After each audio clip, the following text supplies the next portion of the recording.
Dans le dîn de Motzi Matzah, le soir de Pessah, il faut savoir que on a besoin de manger la matzah et de bien mâcher les morceaux de la matzah. Parce que si on mâche pas bien, alors ça s'appelle balar matzah. Si quelqu'un il a avalé une matzah sans mâcher bichlal, il y a de ça quand même bidjaravad. Mais la hatrila, il faut faire attention de bien mâcher les morceaux de la matzah.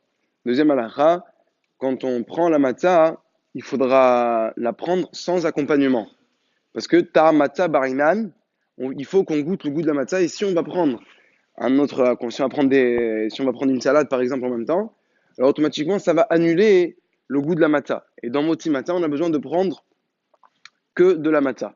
Maintenant, quelqu'un qui est âgé, ou qui a du mal à mâcher, alors ce qu'on lui permettra, c'est de défriter la matzah en petits morceaux et de prendre la matzah comme ça va être plus facile pour lui de manger comme ça. Maintenant, même si en effritant il a du mal, alors il pourra la prendre et la mettre un peu dans de l'eau, comme ça devient plus mou, et comme ça il pourra la manger. Maintenant, même si ça il a du mal, on lui permettra de mettre ça dans une soupe, dans le cas qu'il n'a pas le choix, Béjarvad, on pourra lui permettre de faire comme ça.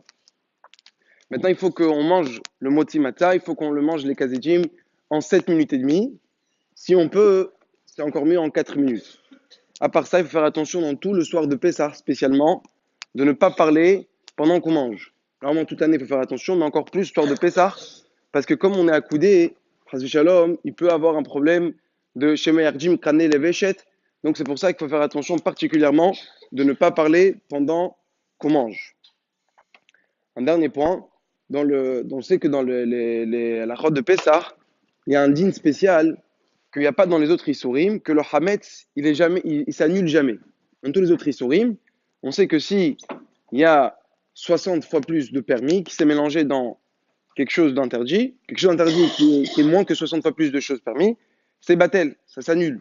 Par contre, le Hametz, à Pessah, il s'annule jamais. Même s'il y a 1000 fois de Kacher les Pessah et un petit peu de pas Kacher les Pessah, un petit peu de Hametz, il s'annule pas, il devient tout pas Kacher. Ce que je parle, d'après les Sfaradim, c'est quand ça s'est mélangé pendant Pessah.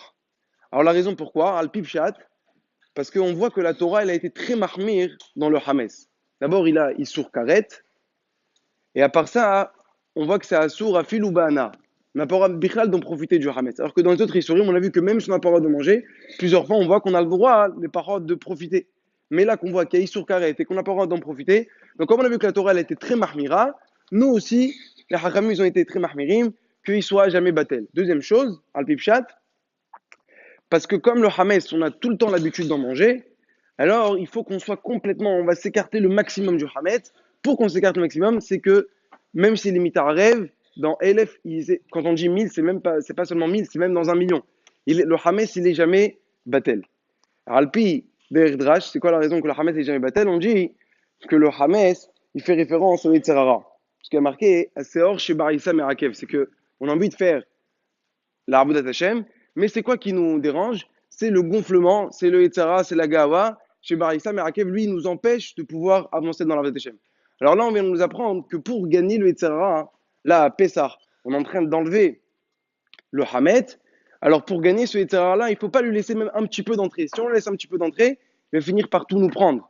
Donc c'est pour ça que à Pessah, il est jamais battel. On dit un machal sur ça en rapport avec de jamais laisser le Yetzara rentrer. On dit il y avait un monsieur que une fois il voulait acheter une maison, il n'avait pas assez d'argent pour l'acheter.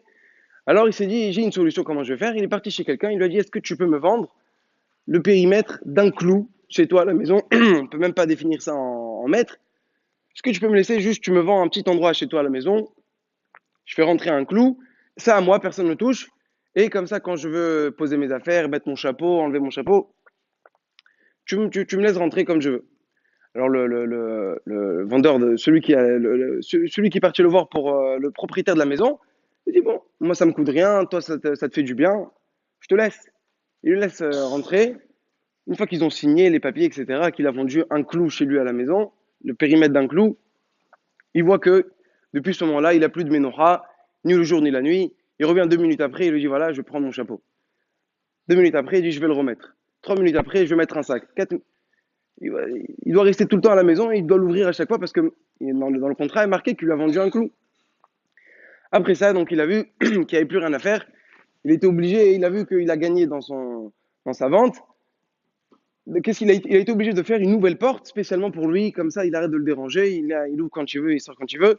Ça lui a coûté plus cher, beaucoup plus cher que. Il n'a pas seulement laissé un clos, il a laissé plus, carrément quelques mètres, avec une porte pour qu'il puisse rentrer et sortir. Mais il ne s'est pas arrêté là. Ce monsieur-là, il ne s'est pas arrêté là. Il a commencé à ramener des choses qui avaient des odeurs incroyables. Que lui, il était obligé, carrément, quand il ramenait des pots, des bémotes, etc., que ça sentait très fort, à la fin, il a vu, il supporte une fois, une semaine, 2 semaines. À la fin, il a vu que c'était insupportable. Il était obligé de lâcher complètement toute la maison. Il a dit à ses copains, il a dit, vous avez vu, avec un clou, à la fin, j'ai fini par acheter toute la maison. Ça, c'est le Tzara. Le Tzara, si tu laisses un petit peu rentrer, à la fin, il finit par tout te prendre. On voit dans Yosef à dire, qu'est-ce qui a marqué? Waïma'en vayomer. Avant de dire pourquoi pourquoi il fallait qu'il s'enfuit, avec la femme de Potiphar, pourquoi il fallait qu'il parte très vite. D'abord, avant tout, il a refusé et après, il a expliqué pourquoi. Parce que d'abord, on explique que Tzara, qu'on ne laisse pas rentrer.